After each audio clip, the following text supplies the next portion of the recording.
makes it through. That would be kind of fun. That would be kind of fun. Let's go ahead and look at these roster swaps while we're talking about them and what exactly has happened for our teams. Looking at the first team here, it's going to be Method. So, joining the team is going to be Schwimpy and Arcaner. Released was Bad Benny and ADRD. Bad Benny has found his way over to Fnatic, and ADRD currently now playing with Zealots. Going over to Diamond Skin, here are their switch-ups as well. We know that Chris used to be on this team, but he has switched out, so has Eternal and Sport Billy. Joining the team and making the current roster that you are watching is Darkmonk, Robodoba, and Rosbeck. And again, Darkmonk, you mentioned him earlier. I really liked him on Fawcett here. He had a couple of really cool moves. He had a few very aggressive fly-ins, but they usually worked out. He also got the kill against Schwimpy in particular on Li Ming, where he caught him. And a lot of his Gusts actually saved teammates and saved the situation before it could get worse. But we will have to figure out how it works in the second map. At least they dip their toe in the water. They roughly know what they're up against right now. That might influence their draft on the second map. And we still have to find out what that map is as well. Well, let's find out right now. Game number 2. Which battleground will we be going to? Game 1 was on Dragonshire. Game 2 will be on Tomb of the Spider Queen. Tight little map, wave clear important. And don't forget, our bans have been Volskaya Foundry and Sky Temple. And now we have the map choice of Diamond Skin. So they opt for map choice over first pick as they lost the last map. And that is again a big change that we had in the past, where teams are now more often trying to get the map over first pick, first ban. So another potential, a bit of a snowbally map depending on how you play it. We've seen that in the series with Team Liquid. If you get the double turn in, you have an opportunity to set yourself apart from your opponent. So that's also going to change the draft up slightly at least.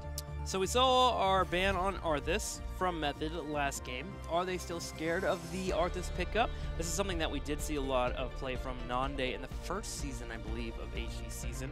But maybe they believe that his Arthas is pretty strong here, and that's why they tried to target him out. We'll see, as Diamond Skin will also possibly ban out Genji. We saw him taken away, and he's great on this battleground. Yeah. The involvement rates and the win rates so far have been telling a pretty decisive story. The Arthas ban that we saw a bit earlier from Method was definitely interesting, and I'm a little bit curious to see how much of a priority they're going to give over to Arthas, since as we said, he is definitely one of the strongest tanks in the current meta here.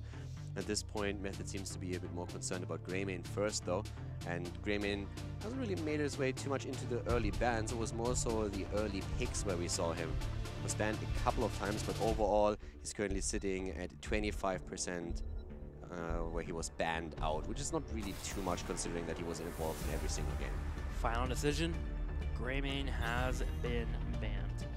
Now Diamond Skin, what do you answer back with? What are you scared of from your opponents? The Hanzo on Nick was really good last game. There's still Genji to consider, that's a big problem. So Genji, as we said before, he's the most banned hero that we currently have. If you've been banned in 75% of the games, is a pretty good indicator that a team like Diamond Skin might want to get rid of him here. If Genji isn't banned, there's a good chance that Method is picking him up, because Genji makes it very difficult for teams on Tomb of the Spider Queen even have a proper laning setup, since any solo lane can immediately be attacked by Genji rotating down to the bot lane or to the solo lane in general and put extra pressure on it. Diamond Skin is actually taking a lot of time to think about this one. I mean, you have two phenomenal Genji players too on the opposing team. You have both Schwimpy and Nick. Genji's banned out, so Diamond Skin has decided. Now, what does Method move into right away? Do we get the Hanzo once again? Last time we saw them move into a different hero instead of Hanzo. He was a 4th pick, and that seems to be the case here too. Gul'dan is grabbed. Yeah, Gul'dan is overall just really, really powerful right now. We've seen that in the previous series where he had a huge impact on wave clear alone. And also when you just simply look at his win rate, he is currently looking very, very powerful. He has been played in 5 games on 5 maps, and he currently sits at 4 wins and a single loss when he was picked. So that's an 80% win ratio. And of course, on Tomb of the Spider Queen, that advantage that he gets through his wave clear alone is even emphasized. And then on top of that, you have the game changer ult with Horrify. Horrify, the poke around the turn-in, just everything Gul'dan does well on this battleground. Gotta make sure you get a healer. Keeps him alive, though. That's the only issue you might have. If Gul'dan does get dived, he's not able to get to safety, he will be picked off. So Diamond Skin has to think about that. Do they want to get a composition that can either outpoke the Gul'dan, Chromie still floating around, or do they want to try and force fights? Do they want to get those hard engages? Right now, they've decided on Johanna and Hanzo. So wave clear, Hard engage 2 with the Condemn and the Arrow. Yeah, Johanna is currently a really interesting hero for me because she is a hero that gets most of the value, a lot of the value on Tomb of the Spider Queen. We have other maps where her extra wave clear are also a huge benefit. The interesting part is that so far Johanna hasn't won a single game. So Really? Not even a single one? No, she was picked 4 times and in every single one of them she lost. Leftovers picked her, we saw her picked by Zealots as well. So right now she doesn't really seem to be in a spot where she has the impact that teams are hoping for. A big argument for Johanna is of course either the initiation that you have then later. On this map, interrupts are great, AoE is good, you have the lockdown with the Blessed Shield.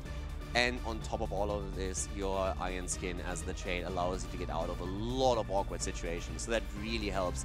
But up to this point at least, teams didn't really find the success with her. And to be fair, those are our teams that have the current losing record in our standings. So yes, there is that to point out. obviously. But still, it's like day 1 numbers. All right, Stitches and Malfurion. Stitches, we have not seen in a while. I know you're happy about that. You love when Stitches comes out to play. And you have the follow-up into Malfurion.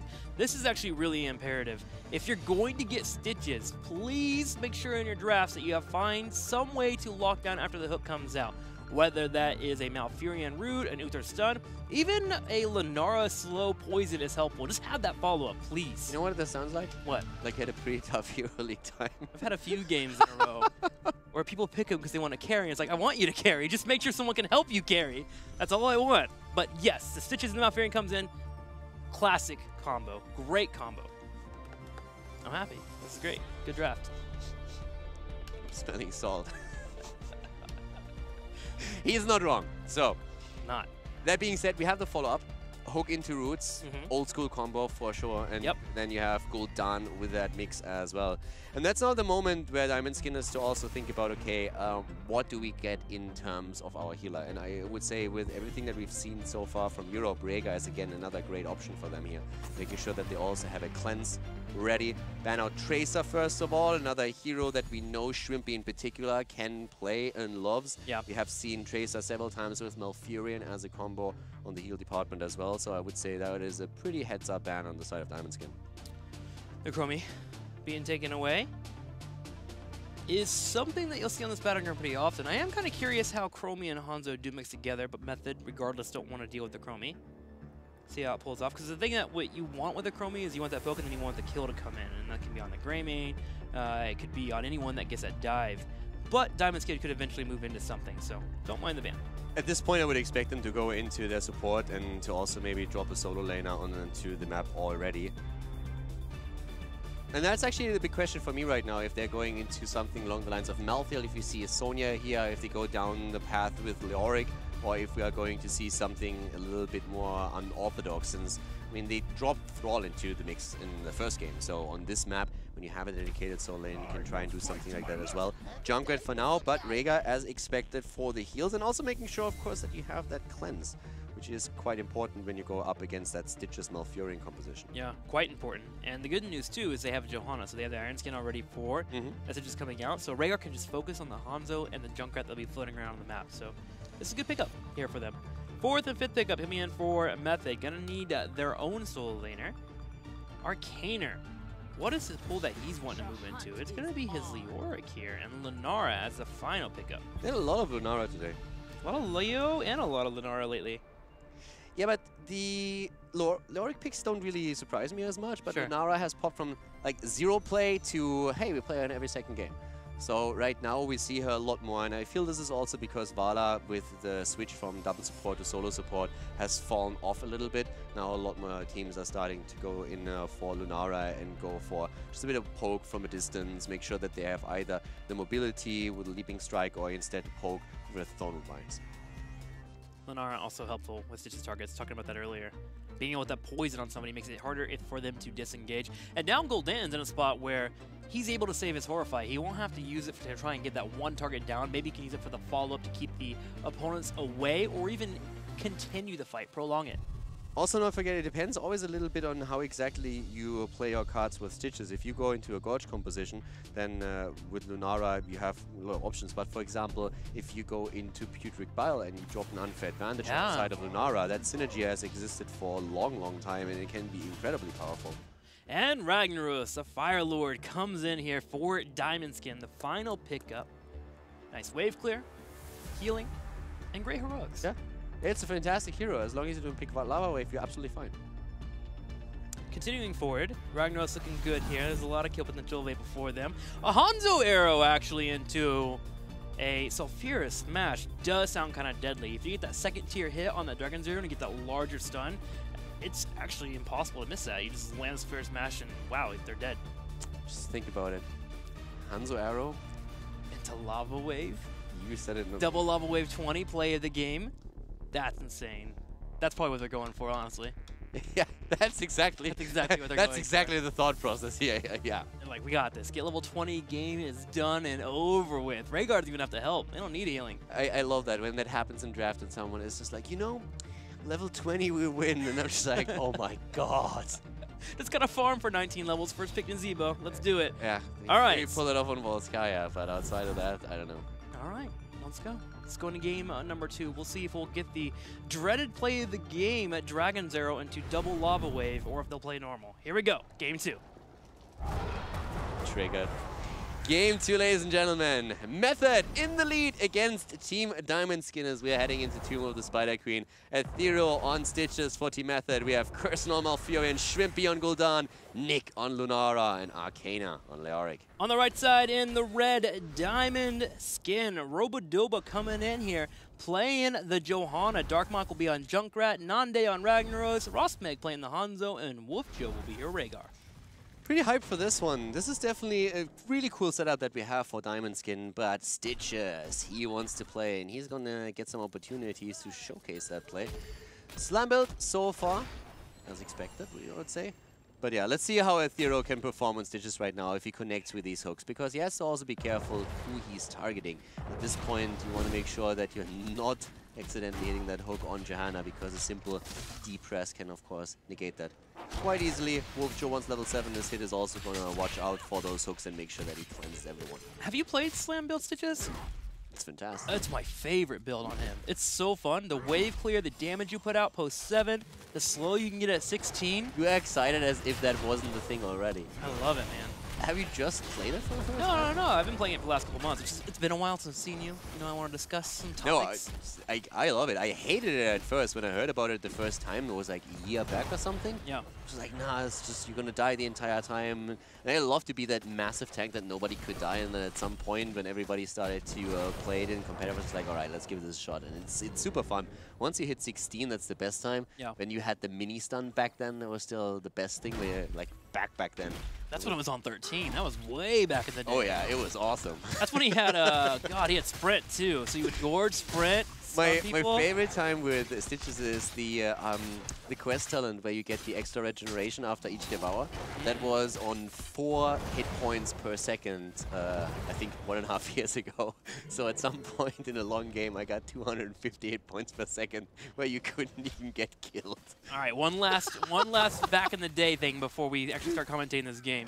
Stitches, Gorge combo, and Zeratul Void Prison used to be the meta in North America. You would go for a hook, get a Gorge, and BPA out everyone, and it was deadly. Yeah, that was a while back. And I mean, it got basically replaced by Stitches Gorge into False Stat Gust. The concept is the same. You just try to isolate the target. But yeah. I remember those days. That was alpha and beta when that was played. Back when we were young. All right, back to the matchup so far. Diamond Skin actually comes out firing a little bit here, getting the Night Camp pushing in the middle. But the clear for Method is just too good. Between Stitches and Gul'dan, they're able to clear that up quite quickly. A little bit behind experience, but they're just fine here as our teams continue to grab gems. Yeah, it's pretty safe for Diamond Skin currently to clear here regardless, thanks to Junkrat just like poking away. The one thing they have to really watch out for are, of course, the hooks from the hero. If one of those lands properly, then they're in trouble. Darkmok already attempting to isolate Shrimpy here a bit, but as we could just see, that did not properly connect with him.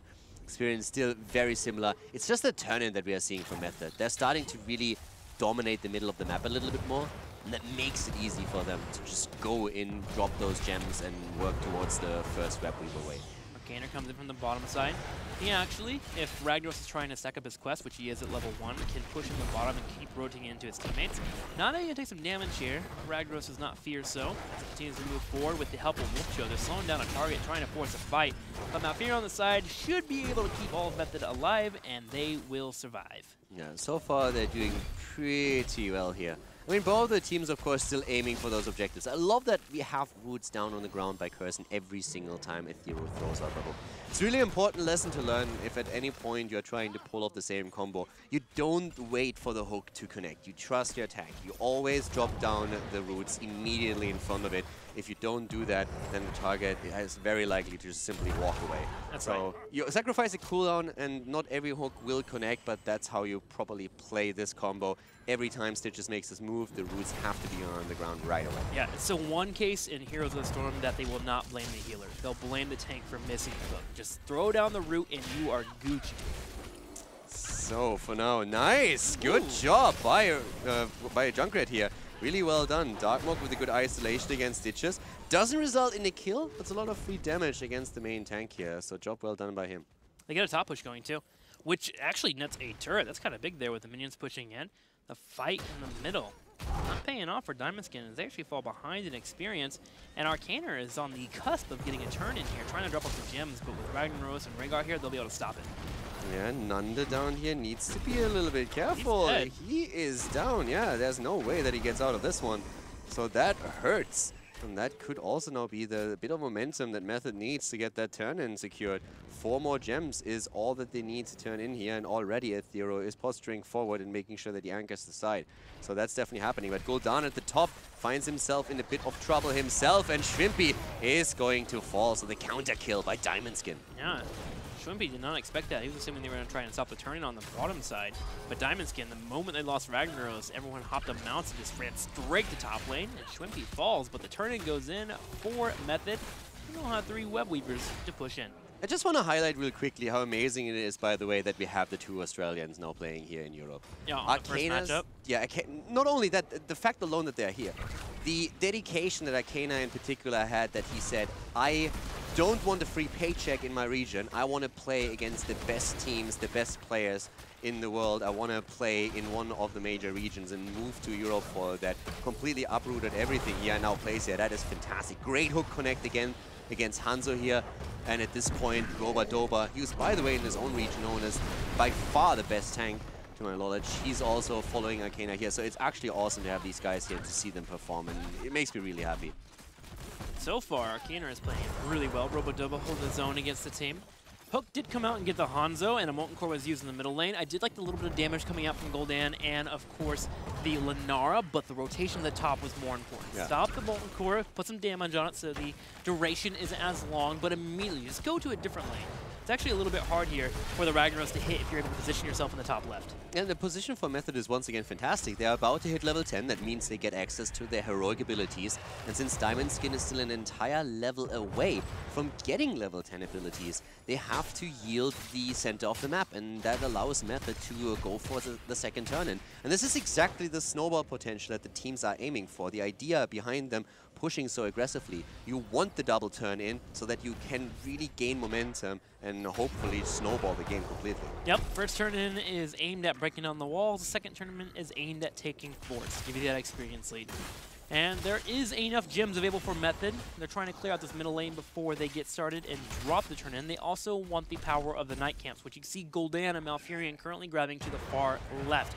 Grabbing those, having them start the front punch of the front-loaded fight is good for them to have the Web Weavers in the back. And with the level 10 abilities, we also have another question answered. Putrid Bile 4 Stitches, which is going to make it difficult for Diamond Skin to engage into them. And that would allow Lunara, with a pick of Unfair Advantage on level 13, to drop a lot more extra damage in these fights. So another quick tool here. Riptire being used, and the kill against Gul'dan. Just as the blue Web Weavers are about to descend, Roba-Doba finds himself in trouble though, and Cecil comes through Arcana with a double entomb. Is trying to move in. Here comes the silence and the kill against the frontliner. Down goes Johanna.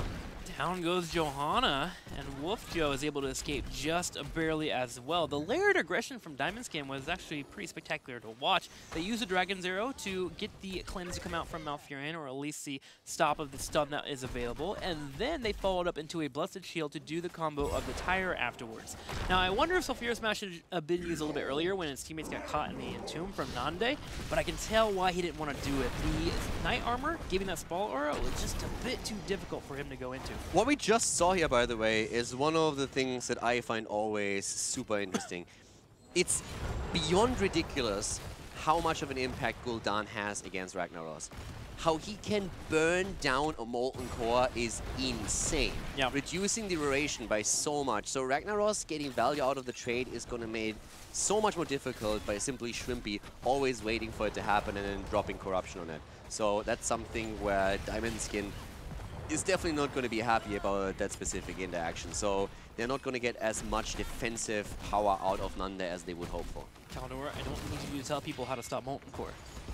You don't have to share that information with anybody. Curse Bullet, Corruption, things like that. Just burn down Molten Core. Chroming combos, also good to use. Gonna have a Tire coming in. Dragon Arrow comes out. Instant stop there. That's gonna have Shrimpy live just fine. Yeah, pretty easily shut down here. Unfair advantage has been chosen on 13, by the way. So Method with a 2-level lead has now the talent advantage as well. Here's the attempt to go for Shrimpy. That didn't work out, and all of a sudden they're on the move back. The kill nearly against Hanzo, but the Ancestral comes through the dog, sacrificing his own life for the greater good as Rhaegar falls. And the double Entomb by Arcana. They go in, they get the double kill, and that makes 3 in total. Diamond Skin just getting a little bit desperate there, and they're going to pay for it with their lives. 3 of them picked off. Keep in trouble as well. Arcana and a thorough step forward to tank it. In fact, a Thorough's on the backside here, taking all that damage so his teammates can move forward and grab the Keep.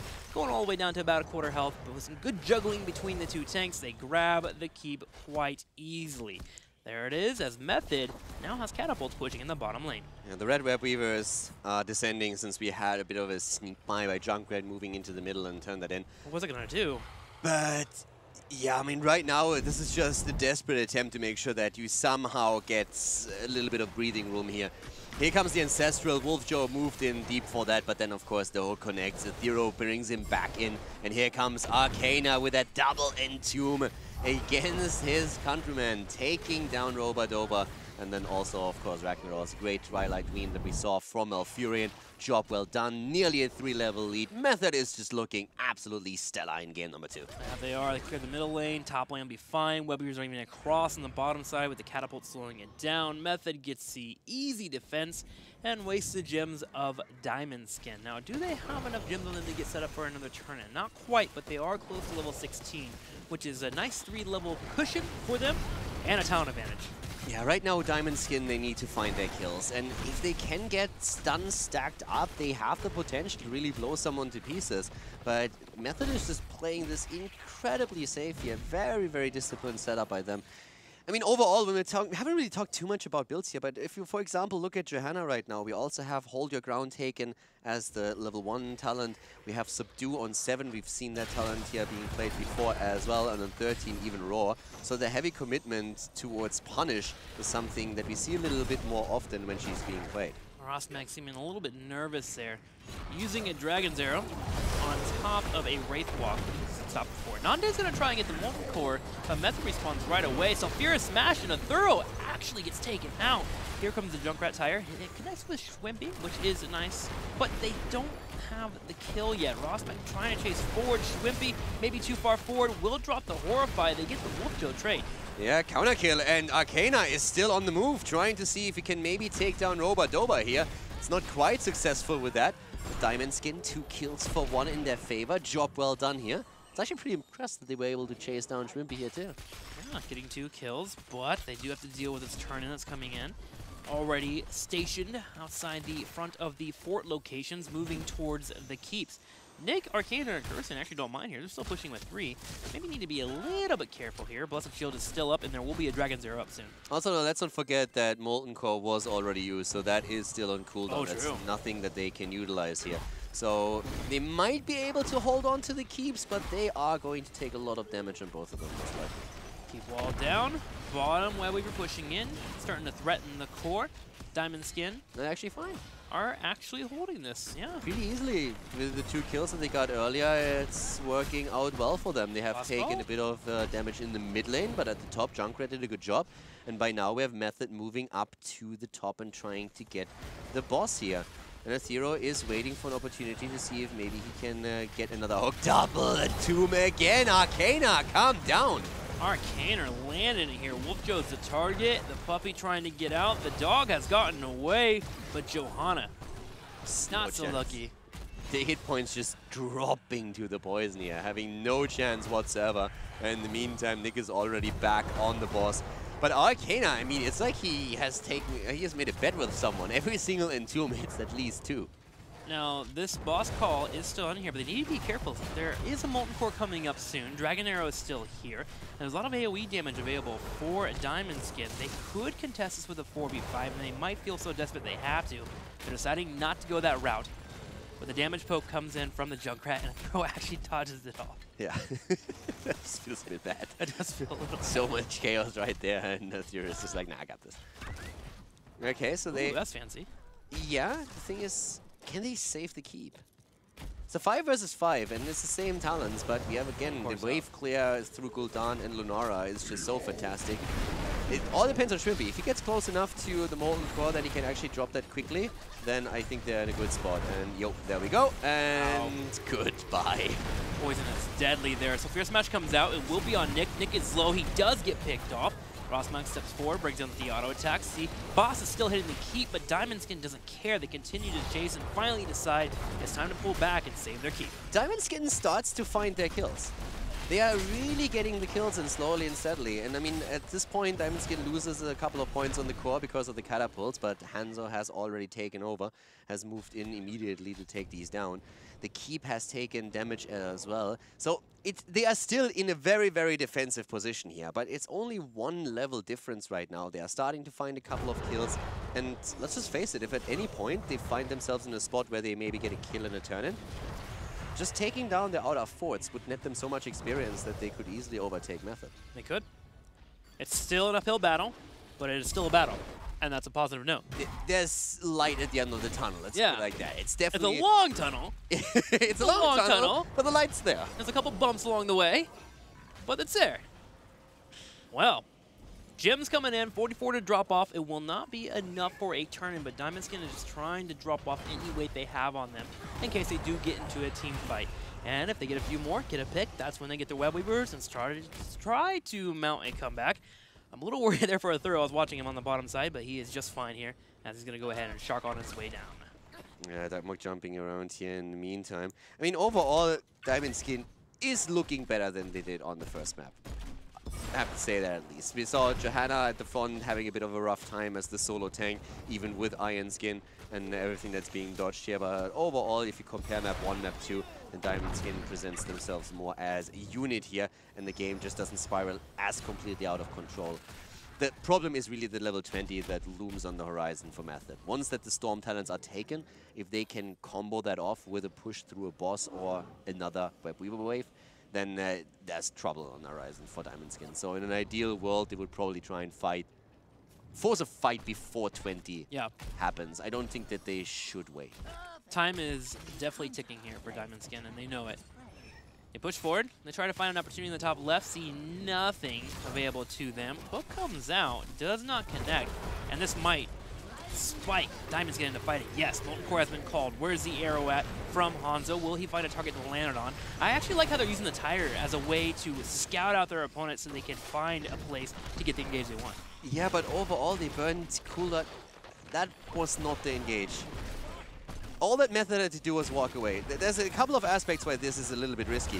First of all, the bottom lane is pushing pretty hard. Second of all, they burned a huge amount of cooldowns that are pretty high without getting anything out of it. And now losing Rhaegar would just more or less seal the... It gets the Ancestral off, which is actually really impressive. But Nanda is still about to fall here. And with those 2 kills and catapults already at the core again, I think that Diamond Skin is very likely to, if not lose the game here, then at least fall farther and farther behind by more keeps being taken. Let's see what Method thinks here. Do they have enough to push in for a core? 35 seconds till Rhaegar's up, 38 for Ragnaros. They're positioning for an aggressive push on the right side. They need to get Lunara and Gul'dan on that core, start burning it down. Gul'dan trying to poke on the left, trying to hit the Hanzo with the Corruption, does not connect. Nick finds a Dark Block, but he gets away. They got enough damage with Shrimpy and with Lunara that they could have even turned in, and they didn't. They can just simply go for a core. That's exactly what they're currently doing here, and they should have the damage output that they need for it if they focus on it. But they want to take Robadoba down first, and they do. He's eliminated, and that now means that there's no tank. Another Riptire coming through, but Nick is still alive. They get the kill against Hanzo as well, and this is going to be another victory for Method. Or is it? They are not focusing properly on that core. It's close, but it might actually barely... No, it's falling. Just barely. It goes down, and Method will go up 2-0 in the series. Darkmonk there for a second, making some plays in the right, poking with those grenades, but they were not enough. And Method is looking to come out in this series and try to secure a quick 3-0. Yeah, they were a little bit... maybe a little bit over eager to get a couple of kills there at the end. Sure. Killgeil is what we call that in German. It was really one of those moments where it's just like, well, if you just drop that combo on the core, I think you're already done. They could have turned in as well. To be honest with you, if they get eliminated there, I mean, let's face it. Even if they get wiped at a 1, 2, 3, 5% core, they still have all the forts up. So even in that scenario, they would have probably been really fine, because at any point they could have just used Lunara, used Gul'dan, moved through the bot lane, and just like drop the poison in and end the game there. It's a 2-0. Method is looking strong, is looking fantastic here. A lot of synergy in the team already, even though they had a couple of major changes, not only when it comes to new players coming in, but also role swaps as well. So yeah, they're looking fantastic. Well, Diamond Skid on the other side are going to have to find a way to dig deep and try to get back in the series. We'll be right back in game number 3 to see if they can.